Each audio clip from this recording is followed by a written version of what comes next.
For more on what is emerging as a new, broader strategy in the war in Afghanistan, let's turn to Karen DeYoung, senior diplomatic correspondent of the Washington Post, who wrote about this again today. Karen, you've been reporting about the president-elect's plans for Afghanistan for some time. So what are the highlights of what he plans to do? Well, I think what they're doing is looking at broad strokes right now, kind of general principles. They want to regionalize the situation a bit more, certainly with Pakistan, and possibly even talking to Iran, which is one of the things, obviously, that the president-elect mentioned during the campaign. I think on the ground, they're going to continue with plans that are already in motion to be more aggressive, to add more troops. There have been very early, very low-level talks between the Afghan government and some elements of the Taliban. They think that's a good idea and that should continue.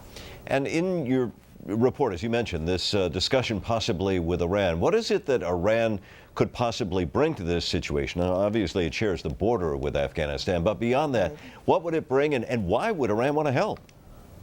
Well, Iran has had a kind of up and down attitude over the years toward the fight in Afghanistan. One would normally assume that the Shiite government in Iran is not very amenable to the Taliban, who are Sunnis. Early on, they were helpful to the United States. Since then, many in the military, the U.S. military, believe that they have started to send weaponry to the Taliban, not because they support them necessarily in any kind of ideological or political sense, but basically just because they're causing trouble to the United States.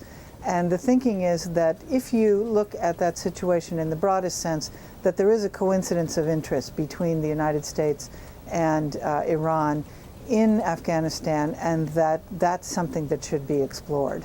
And then you also mentioned talking to the Taliban or the desire to want to talk to moderate elements of the Taliban.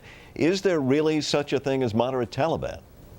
Well, I think the thinking is that, and the military, I believe, shares this thinking, that on a sort of fighting level and maybe a mid-level commander level with the Taliban, these are people who have been brought in on an opportunity basis. They're not ideologically committed to the Taliban, the kind of Taliban leadership that we saw with Mullah Omar and the people who were actually in charge in the 1990s. So that there are some of these people who, for economic reasons, for security reasons, have decided to throw their lot in with the Taliban. And if those economic and security concerns can be addressed, then they would be willing to move away from the Taliban. I think that the idea is that these kinds of talks should be encouraged, because the military itself has said this war will have a political solution. There will not be a military victory here.